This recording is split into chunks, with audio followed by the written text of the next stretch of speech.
Welcome to The Deep Dive, where we dive into something that you're clearly interested in, grid trading. Sounds intriguing. You bet. You sent us a research paper on the topic, which means you're ready to go beyond the basics of buying and selling. Definitely. And today, we'll be unpacking some of the more strategic approaches with the help of our expert. I'm happy to be here. Grid trading, it's fascinating because it kind of shifts the focus, from trying to time the market perfectly to managing risk and that volatility, which can be super helpful in markets like currencies. So instead of just placing one trade at a time, grid trading is more about setting up a system of trades. Yeah, think of it as creating a net designed to capture those profits from market swings, up and down. Okay, I'm starting to see how that could be beneficial, especially in a volatile market. But I also heard some negative things about grid trading. What's that about? Yeah, grid trading, it's gotten a bit of a bad rap. Some traders have used it unethically, mainly to churn accounts and generate fees.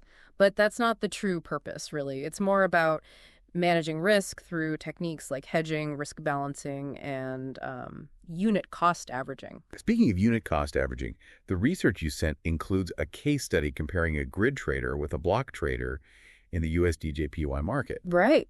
What's interesting is that both traders had the same risk tolerance, but their outcomes were quite different. Why is that? Yeah, the USD/JPY example really highlights the power of, spreading out your entries over time. The grid trader, by splitting their trades, was able to smooth out the volatility and ride the trend much more effectively than the block trader, who basically went all in at once. So even though they had the same risk tolerance, the way they approached the market made a big difference in their potential profit. Absolutely. The block trader put all their eggs in one basket, so to speak, so any sudden market dip could have wiped them out. The grid trader, though, they spread their risk over multiple entry points, giving them more cushion against those sudden drops. It sounds like the grid trader's approach allowed them to weather the storm better, staying in the game longer, even if the market moved against them temporarily. Now, I'm curious about the different types of grids. I know there are price-dependent and time-dependent grids, but I'm sure there's more to it than that, right? Yeah. Within those categories, you can classify grids based on their trading direction. Trending and anti-trending. Okay. Trending grids, they open trades in the direction of the market trend, while anti-trending grids, they do the opposite, aiming to profit from the fluctuations. Trading against the trend seems a little counterintuitive. When would that actually be a good idea? Anti-trending grids can be surprisingly effective in markets that are, highly volatile and lack a clear direction. Think of it as profiting from the chaos. Okay, that makes sense. Now, I want to get into some specific grid strategies. One that caught my attention in the research was the classic hedged grid system. Yeah. The classic hedged grid is a fascinating strategy. It uses both long and short positions to profit from, price fluctuations, regardless of the direction the market moves. So it's like a safety net no matter which way the market swings. Exactly. The research includes a USD case study. It walks through the setup step by step, including the order book, hedge amounts, and profit calculation. It's pretty eye-opening to see the mechanics of how it works in practice. Seeing those real-world examples does help to make it more tangible. What really stood out to me was that the ideal time to initiate a hedged grid is when you anticipate a sharp move in price, but you're not sure which direction the market will go. That's an important point. You're not trying to predict the market. Instead, you're capitalizing on that uncertainty and volatility by, having positions ready to profit from the move, whichever way it goes. The case study mentions a maximum loss limit for the grid, but what about the potential profit? With the classic hedged grid, the potential profit is theoretically unlimited. This is because the grid continues to capture profits as the price moves favorably without a predefined limit. Unlimited profit potential sounds pretty appealing, but I'm guessing there are some downsides to consider as well. Of course, no trading strategy is perfect. One potential downside of the classic hedged grid is that it may underperform in markets with strong directional trends and limited price swings. It's better suited for markets that are more range-bound or choppy. So understanding the market conditions is crucial when choosing a grid strategy. Now, the research mentions that there are different ways to close a hedged grid. Right. Can you elaborate on those a bit? Sure. You can choose to close the grid when a predetermined profit level is reached, Or you can dynamically manage the trades by adjusting your stop loss and take profit levels as the market moves. Dynamic trade management seems more hands-on, whereas closing at a predetermined profit level seems more passive. Is there one approach that's generally recommended over the other? It really depends on your trading style and risk tolerance. Some traders prefer a more hands-off approach, while others like to, actively manage their positions. The key is to choose a method that aligns with your comfort level and trading goals. The research also mentions some resources available on forexu.com, like Excel sheets and trading simulators. Yeah. What role do those tools play in understanding and implementing the hedged grid strategy? Those resources are invaluable for anyone looking to explore the hedged grid further. They allow you to test different scenarios, experiment with various grid configurations, and get a feel for how the strategy behaves in different market conditions without risking real money. It sounds like a great way to practice and build confidence before putting capital at risk. Now, there's another strategy mentioned in the research that I'd like to learn more about, the inverted hedged grid. Okay. How does that differ from the classic hedged grid? The inverted hedged grid is kind of like the mirror image of the classic hedged grid. Instead of locking in a maximum loss, it locks in a maximum profit. So the maximum profit is fixed, but the potential loss is unlimited. That sounds like a high-risk, high-reward type of approach. You're exactly right. And this unique characteristic makes the inverted hedged grid an anti-trending strategy that thrives in highly volatile markets. Is there a reason why it would outperform the classic hedged grid in those specific conditions? Figure 3 for 5 in the research paper actually addresses that. What's fascinating is that in those volatile conditions, the inverted hedged grid can capitalize on those rapid price fluctuations more effectively, leading to better performance compared to the classic hedged grid, which might struggle to keep up with the swings. It seems like each grid strategy has its own strengths and weaknesses depending on the market environment.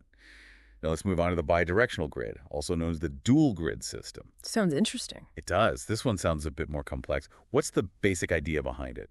The dual grid system combines elements of both the hedged and inverted hedged grids.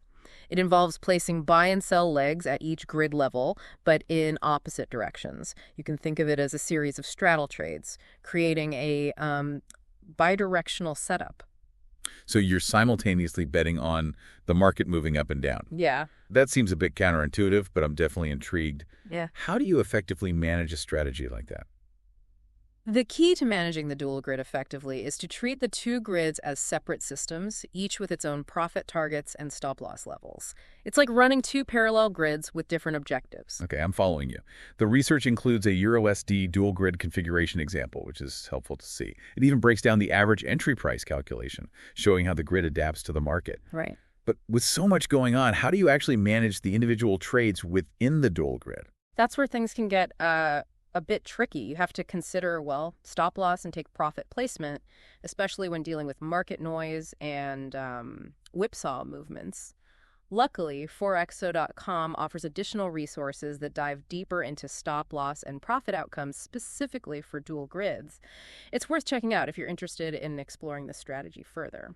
I'll definitely add that to my reading list. Yeah. The research also presents test results showing potential profits and risks associated with different stop-loss and take-profit combinations, which I imagine is helpful for seeing the strategy in action. Exactly. And one of the key takeaways from the dual grid strategy is that it's particularly well-suited for volatile sideways markets.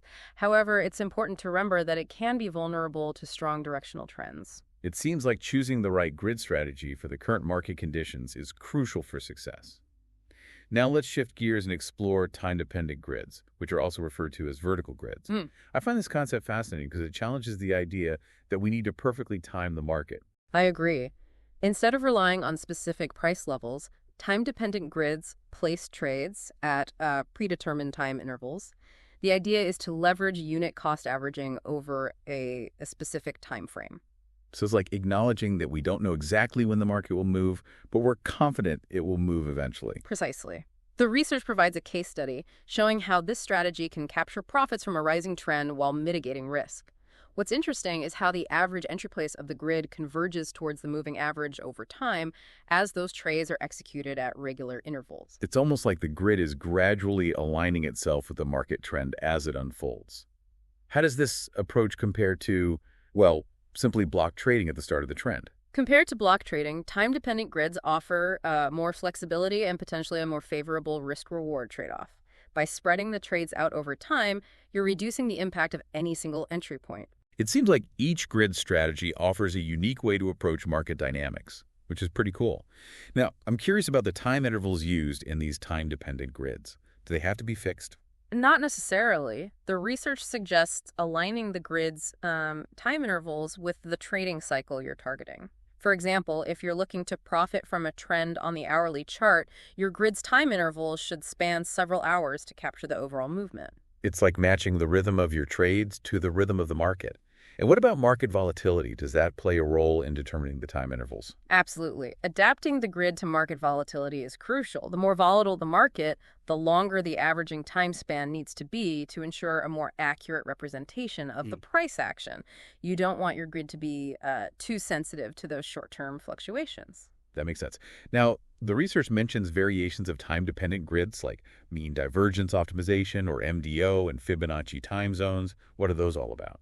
Those variations add another layer of complexity and potentially enhance the performance of the time-dependent grid. MDO, for example, focuses on accumulating or reducing the grid position based on how the price deviates from the moving average. It's like taking advantage of those moments when the price strays too far from the average, potentially adding to your profit potential. So it's a more dynamic approach that adapts to the market's behavior. And what about Fibonacci time zones? How do those work? Fibonacci time zones utilize the Fibonacci sequence to determine the time intervals for placing trades. The idea is that significant market events tend to occur at intervals that align with this mathematical pattern. Figures 314 and 315 in the research actually illustrate how these time zones can be identified. It's like uncovering a hidden code within the market's movements. Yeah. Now, I have to ask about trend reversals. Sure. What happens when the trend changes direction? How do you handle that with a time-dependent grid? That's a critical consideration with any grid trading strategy, including time-dependent grids. The research highlights the importance of having an exit strategy in place to close the grid when the trend changes direction.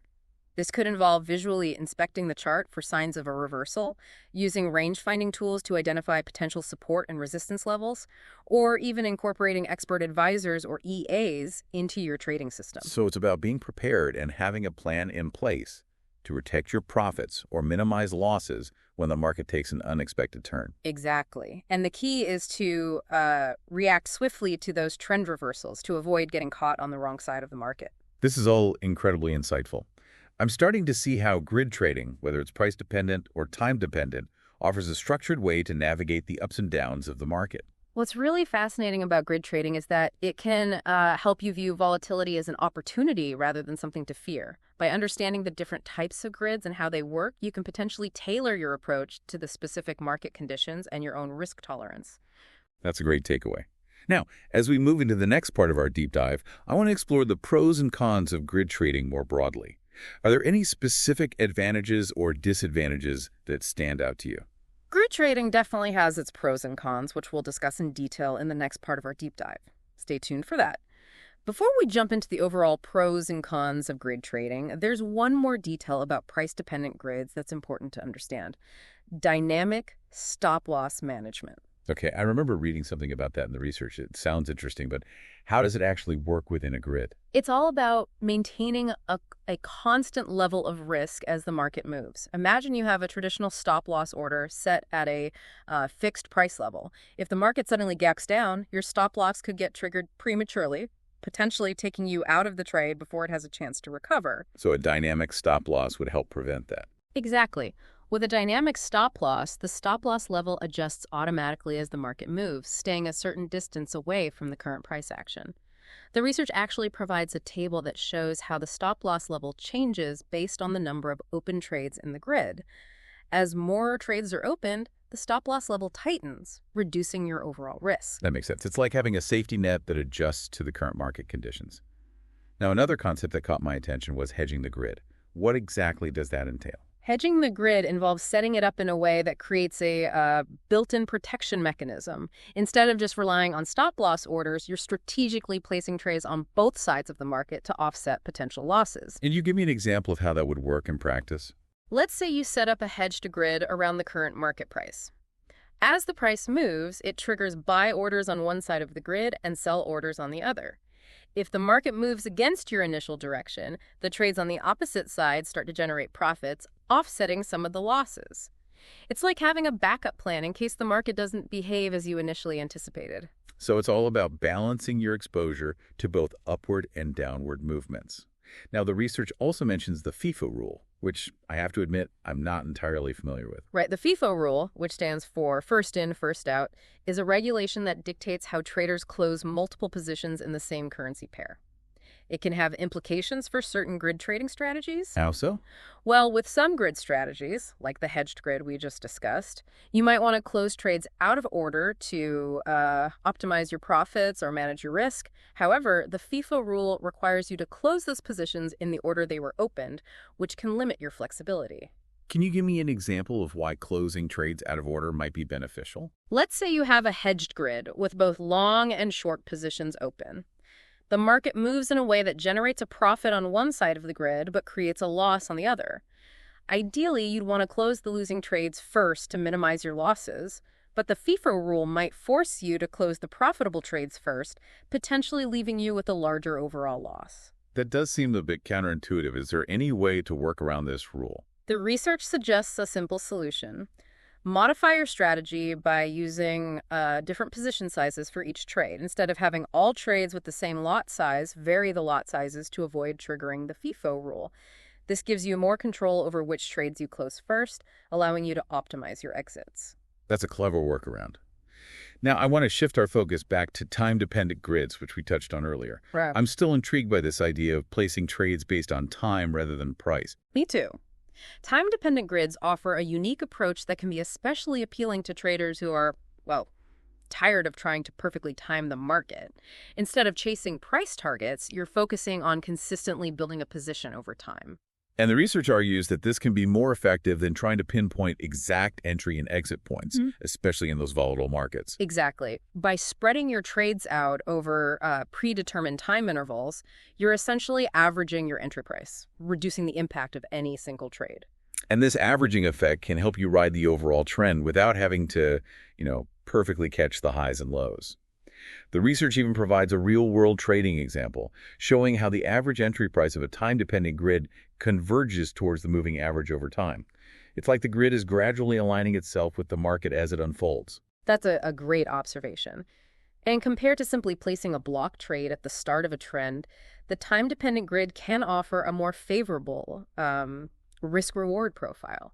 By spreading your trades out, you're reducing the risk associated with a single entry point, potentially leading to smoother and more consistent returns. So it's not just about managing risk. It's also about potentially enhancing your returns. Now, when it comes to those time intervals, do they have to be fixed, or can you adjust them based on the market conditions? The research recommends aligning the grid's time intervals with the trading cycle you're targeting. If you're looking to capture a trend on the hourly chart, for example, your grid's time interval should span several hours to encompass the overall movement. It's about matching the rhythm of your trades to the rhythm of the market. That makes perfect sense. And what about market volatility? Does that play a role in determining the time intervals? Absolutely. You need to adapt your grid to the current market volatility. The more volatile the market, the longer your averaging time span needs to be. This ensures that your grid isn't overly sensitive to those short-term price fluctuations. It's like adjusting the mesh size of your net to match the size of the fish you're trying to catch. That's a great analogy. Now, the research also mentions some fascinating variations of time-dependent grids, like mean divergence optimization, or MDO, and Fibonacci time zones. Right. What are those all about? Those variations add another layer of sophistication and potentially enhance the performance of the time-dependent grid. MDO, for example, focuses on adjusting the position size based on how the price deviates from the moving average. So instead of placing trades at fixed intervals, you're adjusting the size of your trades based on the market's behavior. Exactly. If the price moves significantly away from the moving average, MDO might suggest increasing the position size to capitalize on that deviation. It's like adding more weight to your trades when the market shows signs of strong momentum. And what about Fibonacci time zones? How do those work? Fibonacci time zones utilize the Fibonacci sequence to determine the time intervals for placing trades. The idea is that significant market events tend to occur at intervals that align with this mathematical pattern. Figures 314 and 315 in the research paper actually illustrate how these Fibonacci time zones can be identified and used to potentially anticipate turning points in the market. It's fascinating how those mathematical principles can be applied to market analysis. Now, one thing that comes to mind with any grid trading strategy is how to handle trend reversals. What happens when the market changes direction? How do you adapt a time-dependent grid to those situations? That's a critical consideration with any trading strategy. The research emphasizes the importance of having a clear exit strategy in place to close the grid when the trend reverses. This could involve visually inspecting the chart for signs of a reversal, using range-finding tools to identify potential support and resistance levels that might signal a change in direction, or even incorporating expert advisors or EAs into your system. So you're not just passively letting the grid run indefinitely. You're actively monitoring the market and looking for signs that it's time to adjust your strategy. Exactly. And having those exit strategies in place is crucial for protecting your profits and minimizing your losses when the market inevitably turns against you. The research even mentions using the Fibonacci fan technique to help identify those potential trend reversals. Can you explain how that works? The Fibonacci fan is a charting tool that extends support and resistance lines into the future based on the Fibonacci sequence. By analyzing how the price interacts with those lines, you can potentially anticipate turning points in the market. Figures 317 and 318 in the research provide visual examples of how this technique can be applied. It's like having a roadmap that highlights potential areas where the market might change direction. Now, after exploring all these intricacies of time-dependent grids, I'm starting to see both the benefits and the challenges. For sure. Time-dependent grids offer a unique approach to trading that can be particularly effective in trending markets, helping you to ride those trends more smoothly and potentially enhance your returns.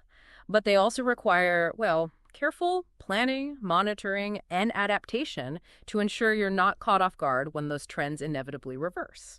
So it's not just a set-and-forget system.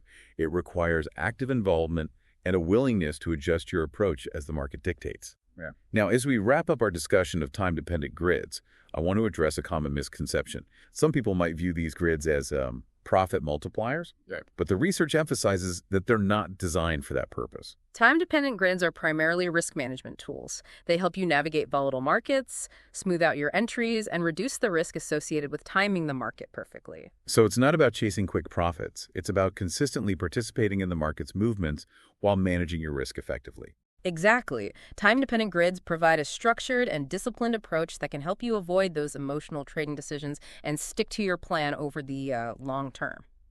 Well, this has been an incredibly informative exploration of time-dependent grids. We've covered a lot of ground, from understanding the basic concept to exploring various variations and addressing the challenges of handling trend reversals. Now, as we move toward the conclusion of our grid trading deep dive, I want to step back and look at the bigger picture. We've discussed price-dependent grids, time-dependent grids, and all the nuances in between. What are your overall thoughts on the strengths and weaknesses of grid trading as a whole? Grid trading offers a systematic and potentially profitable way to approach the markets, allowing you to capitalize on volatility rather than fearing it. It provides a framework for managing risk and removes some of the emotional decision-making that can lead to costly mistakes. But like any trading approach, it's not without its drawbacks. Right. We've discussed the potential for capital lockup, where some positions might be in negative territory for an extended period. And we've talked about the importance of flawless execution, as slippage and missed orders can significantly impact the performance of a grid.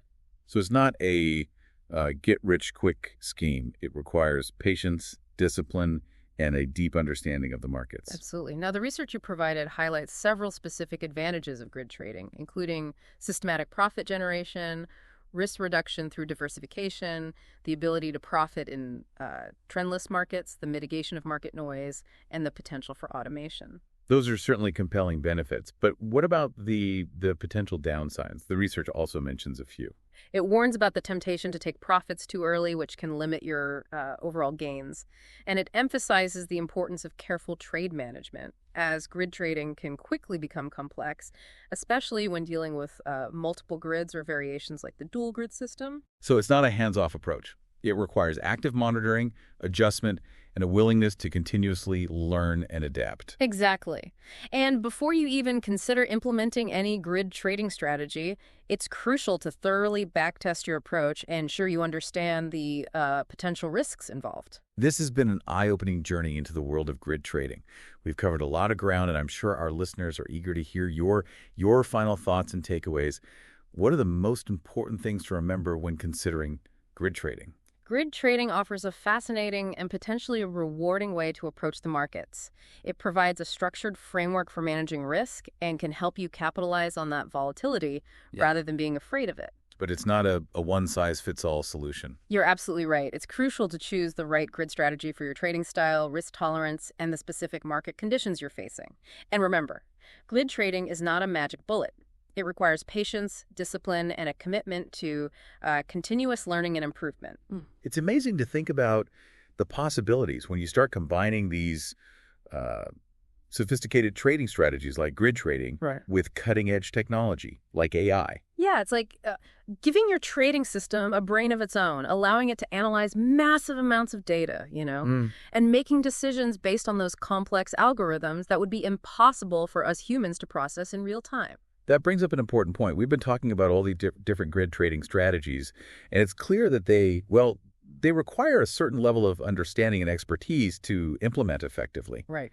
What advice would you give to someone who's just starting out with grid trading? Well, the first step is to educate yourself. There are tons of resources available, including that research paper you provided, that can help you grasp the fundamentals of grid trading. Okay. Don't be afraid to dive deep into the details and really understand how these strategies work, And I imagine practice is crucial as well. Absolutely. Before you risk any real capital, take advantage of those trading simulators and demo accounts we talked about earlier. They allow you to test different grid strategies, experiment with various parameters, and get a feel for how the market responds to your trades without putting your money on the line. It's like having a virtual playground where you can, hone your skills and build confidence before entering the real trading arena. Exactly.